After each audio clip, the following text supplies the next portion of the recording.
Please welcome Emmanuelle Nodale, Chief Executive Officer, De Beers London, with Lily Templeton, Watches, Jewelry and Fashion Editor, WWD.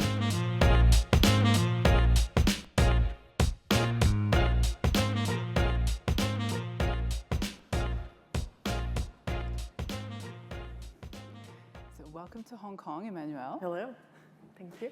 And you recently took up your positions as De Beers London CEO.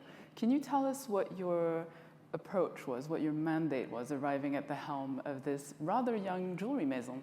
Yes. So yeah, when I joined De Beers, I found a house that has a long history, in particular being as an expert of diamond. When you hear De Beers, you think about diamond and potentially having access to the best diamond in the world. And so it was the first thing that we realized, and then we said, but this is not enough. And building a brand is not enough to have beautiful diamonds. You need to tell stories and build desirability and emotion with your clients. And so what we've done, and we worked very deeply with the team, is really to look at our heritage and our roots, making sure that we could build a story and we could build our design concepts around who we are, our origins. And it was also a process where we thought it was important to talk to our clients and understand not what they like, but who they are. Because I think that knowing your clients and who they are, it brings a lot of authenticity, and you connect with who you are, yourself as a brand. And this is how you can build your message and your stories around your brand and the design you are working on for each collections.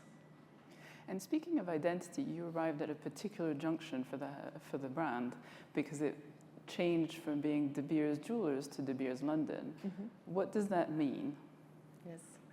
So De Beers London, the name London was important for us to introduce that as next to the brand because it's a home. I mean, London is the home of the brand. It's a lot more than that. We have very strong roots in Southern Africa. As De Beers is owning the mines where our diamonds are coming from. And so it was important for us to refer to our roots in Southern Africa and combine that, which is something that is very unique, I think, as a brand, being able to combine those origins of Southern Africa with those very strong London roots that we have. London bringing a lot of creativity, energy. As we know, it allows the brand to be very global also. London is very diverse, and so it brings a lot in terms of our inspiration when we create our collections together with our origins in Southern Africa, which also bring a lot of richness to our collections. And it's fairly early, especially for a jewelry brand which deals in the eternity of its star materials. But how are you unfurling this new chapter in terms of both the campaigns, but also the retail concepts that you're bringing? Mm-hmm. So I think what's interesting about De Beers is because we own the full value chain from the mines to the piece of jewelry, it was really to go back to the diamond journey. So diamonds, they come from very deep in the earth. They're often billion years old. Going back to the surface under very strong pressure until they are discovered by men and then transformed in jewelry. And I think that this diamond journey is very important and brings a lot of authenticity to the brand. We are one of the only brands having access to rough diamonds, which give this really raw beauty of what is a diamond about. And we like to combine that as part of our collections. And if you can see what I'm wearing today, which is a talisman collection, is really a unique piece that combines rough and polished diamonds. And each rough is very unique, as any diamonds are very unique, going through this process of going back to Earth, to the surface of Earth. And so this is how we are willing to create our collections in making sure that we are combining and telling the story of the diamond through our collections, being on this collection talisman or also in high jewelry, what is very, very much present. So telling this story, it's a really a red thread throughout our products throughout our communication, but also throughout client experience. And you are referring to this new client experience we are developing. In particular, that will be showcased in our store in Paris, as we have flagships all over the world, in London, obviously, in New York, in Shanghai, in Hong Kong, here in Hong Kong. But we were missing the big flagship in Paris. And so next year, in January, we will be opening our flagship in Paris on Rue de la Paix, close to Place Vendôme, where you have all the beautiful high jewelry brands. And we will be revealing our new store concept that is very new to the brand, very different than what you can find in any other jewelry brand. Very elevated concept, but at the same time integrating this contrast and bridge between Southern Africa and London, and also always having this red thread of this journey of the diamond that you will find throughout the stores. So that will be the first time and the first step of our rollout of this new story for De Beers. And speaking of roots in South Africa, contemporary era in London, the De Beers diamond journey also takes you through different territories such as Canada and Yep. other places. How has that been tapped into by the design teams into the high jewelry? I'm thinking about the collections that were shown earlier this year, for example. Yes. Yeah. So the collection is a good example of the collection we had this year in high jewelry, which was inspired by the trees. There's something very special about De Beers, is that in jewelry, as you know, nature is part of, a lot of inspiration comes from nature. It's often through very figurative way of approaching nature. The way De Beers is approaching nature is more through the earth, which is where diamonds are coming from. And so having this approach, I think is very unique. If I take the example of the collection of the trees that we had this year, the way we designed and it was inspired was not the trees in a figurative way. It was the trees from the roots to the trunk to the canopy. I mean, it's really a very organic way of approaching design that's very unique to us and also very close to what the diamonds are from. So this is how we approach design, is really to first talk about this diamond journey and then get inspiration from the countries where our diamonds are coming from. And the mines that we own are in Botswana, in Namibia, in South Africa, and in Canada. And so it's true that those trees, and we had 4 sets of high jewelry that we presented, and each of the sets were inspired by one of each country, as we want to recognize and celebrate the countries where we are having our diamonds coming from. And if you were to define the brand language in 4 or 5 words, how would you express that? Mm-hmm. So I would say the journey of the diamond journey is really key to us, from rough to polished. I think it's very true in everything we do, in all the collections and design that we have. Beautifully, I mean, it's very unique when you see our high jewelry collections in particular. I would say the earth, which makes very point of difference with us, with the other brands, having this really rooted and organic way of approaching design. I would say Southern Africa and London, which is this contrast and different diversity and different universe that I think only De Beers is able to combine and create bridges and get a lot of richness and creativity from those different elements or universes. And how do you feel that this sharpening of the De Beers identity as a jeweler, as De Beers London, is helping the brand navigate a rather complex environment for consumption and even in the luxury business? Yeah. It's true that the luxury business overall is going through some challenges. It's less the case for jewelry, actually. I think jewelry is very much resilient. It comes from the very, I think, the timeless part of jewelry, which is something consistent and that creates this resilience compared to fashion. I think that is more maybe fluctuating. So we're part of this industry of luxury jewelry that is more resilient overall.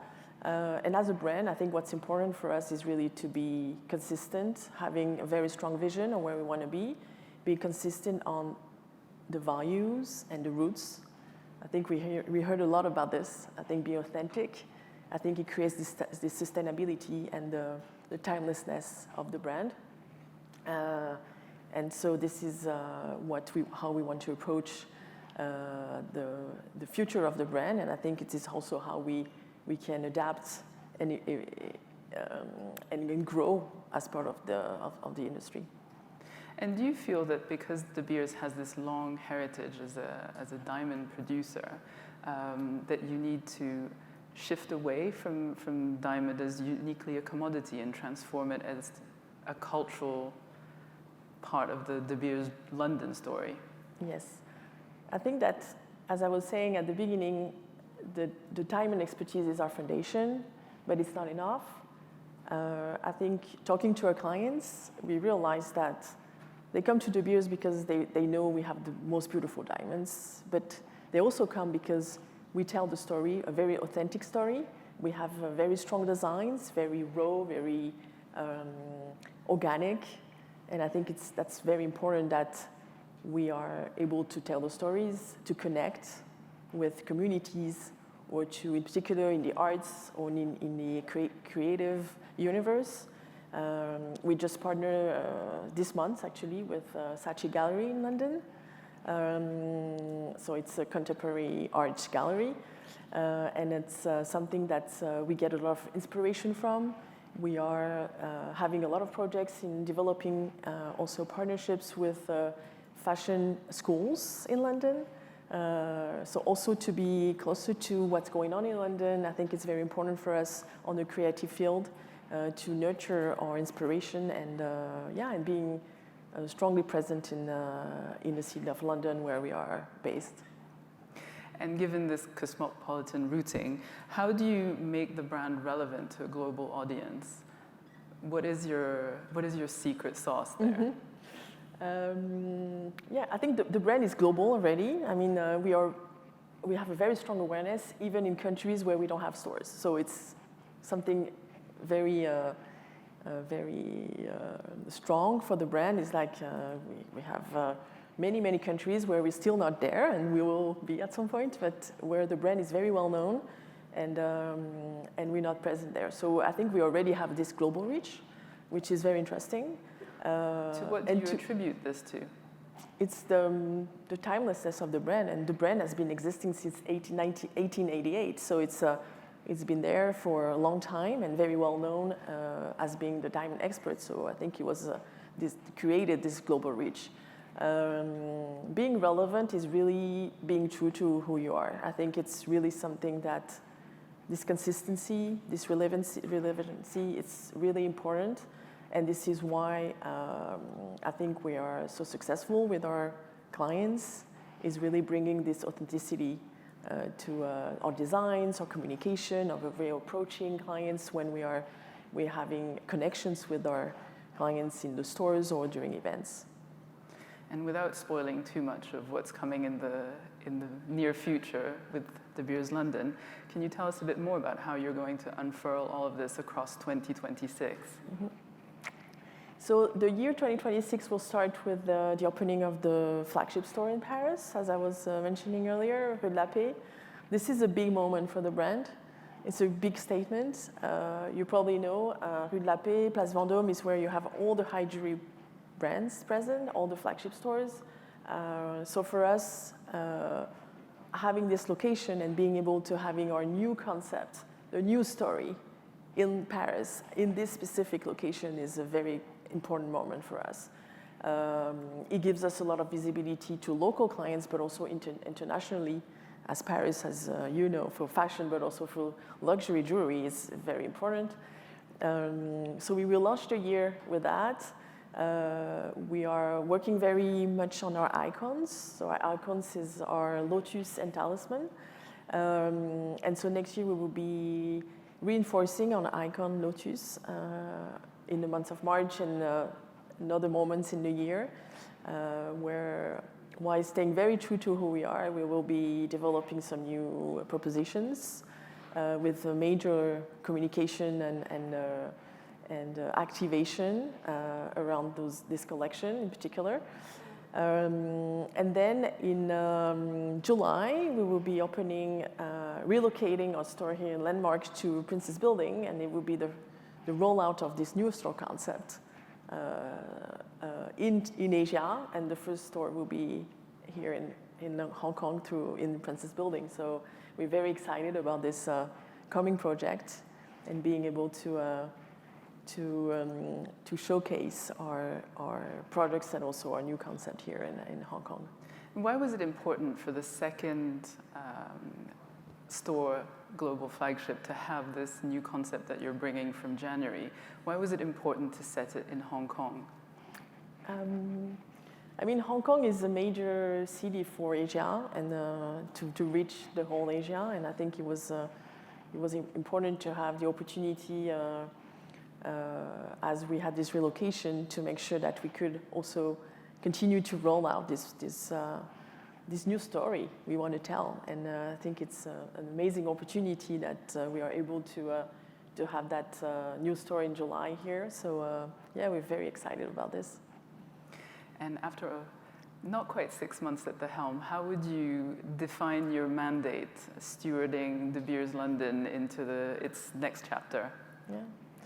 So my mandate, now that we are clear on how we want to express the brand, I think it's really to build on those icons that we have. I think it's very important that we build strong icons that gives this timelessness and resilience over time.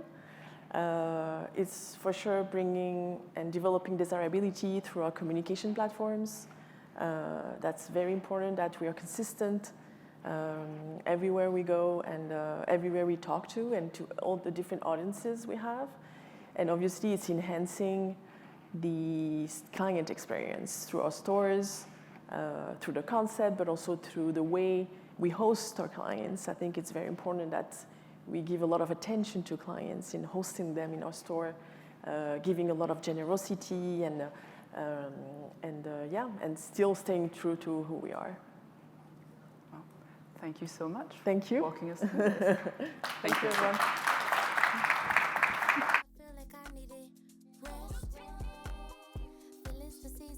Let go.